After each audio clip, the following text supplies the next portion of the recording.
Thank you, Tucker. If the Obama administration did in fact spy on President Trump's campaign, one of the main targets may have been Donald Trump Jr., and he joins us tonight. Donald Trump Jr., thanks for coming on. What do you make of this? Good to be with you, Tucker. How are you?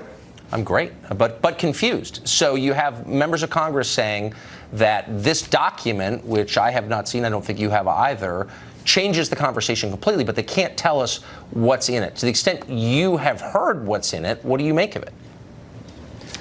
You know, it sounds pretty troubling to me. Obviously, this has been a witch hunt, probably the greatest since the Salem witch trials. The interesting thing about it is the only collusion, the only shadiness, the only thing that's been discovered is what the prior administration, the DNC, and all of them have done. The irony of all of this is if Republicans conducted themselves the way I've seen the Democrats conduct themselves, we'd be reading about this on every page of every newspaper and every TV channel in the world right now. We're a little bit more honorable than them, but it really sounds disturbing. And, you know, I don't know what to do with it because I don't know what's in it. But if all of these guys are saying people's heads are going to roll, people are going to get fired, and people may actually go to jail, I think the American people deserve to know. They've been led down a road to believe X. They've been sold a bill of goods about us, about our campaign from 18 months. The media totally complicit in helping the Dems do this. And the only thing we've discovered, it was actually them. I think we need more information. So I think that the president has the unilateral authority to declassify documents. Do you think that would be a good idea in this case? I think it'd be a phenomenal idea. You know, I'm not aware of what that is. I don't communicate with him about these sort of things. Right. You know, but they've certainly gone after him. They've certainly gone after me, our whole family. I took a 20-minute meeting, okay, that everyone acknowledges would be standard practice in a campaign. I did 23 hours of testimony. To put things into perspective, Hillary Clinton, as Secretary of State, did 11 on Benghazi, where people died, where she lied and said it was about a video, where we lost an ambassador. How are those things the same? But it's the double standard that the American people are being fed, again, by the Democrats, in total complicity with the media. That's why neither have any trust from the American people anymore. I think we should all be transparent. We've been transparent throughout this whole process. It's disgusting. Well, certainly I think we'd all benefit from seeing what's in this memo, for sure. Do you believe that your campaign was spied on by agencies overseen by the Obama White House during the campaign? Listen, what I've seen and what I've learned over the last few months is bordering on disgusting. So there'd be little doubt in my mind that it'd be possible. But this isn't the America that I thought would happen. I mean, this is the stuff that you read about from banana republics. But it seems like it's happening. I'd like to know. I'm not privy to that information. But it seems like all of these congressmen, none of the Democrats even want to read it. They don't even want to go see it.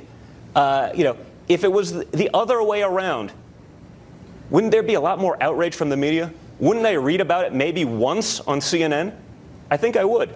And the fact that it's not being covered, they would rather cover that Donald Trump had an extra scoop of ice cream. They would rather question a rear admiral and a doctor appointed by the Obama administration saying, hey, the guy's in phenomenal shape, whether you like it or not. They would rather question that as TV quack doctors than actually talk about these real issues that really affect real Americans. Why do you think that Democrats in the Congress who've said for over a year that their only aim is to get to the truth and to understand the nexus between Russia and the Trump campaign and the U.S. government, why would they not want to see this memo? Because they have no actual interest in the truth, Tucker. What I've realized, they have interest in their sound bites, and the media will sell it. They both went so all in with this contrived Russia thing, based on the documents, based on the things that were probably obtained pretty illegally. They went all in that they needed it to be true. It wasn't if it was true or what happened. They needed it to be true because their entire narrative for 18 months, their entire credibility, everything that they've sold to the American people on every TV channel for almost 2 years has been based on the fact that this is gospel, that this is true, and now it turns out to all be nonsense, and it was actually them and the prior administration doing some pretty shady stuff. I mean, that is earth-shattering. That is disgusting. And the American people should be really upset about it. Because this wasn't like, hey, maybe we should get to the bottom of it. This is what happened. There's no ifs, ands, or buts about it. And you better believe it because we're going to stick it and ram it down your throat for 2 years. I just heard from a member of Congress who's not a hothead at all, who's kind of a moderate guy, who said he saw this and it's shocking. And so maybe the White House will take your advice and declassify it, and we can all find out what's in it. I think that might be a great education. Don Trump Jr., thanks a lot for coming on. I appreciate it. Thank you, Tucker. Good to be with you. Thanks a million. Government shutdown seems to be just hours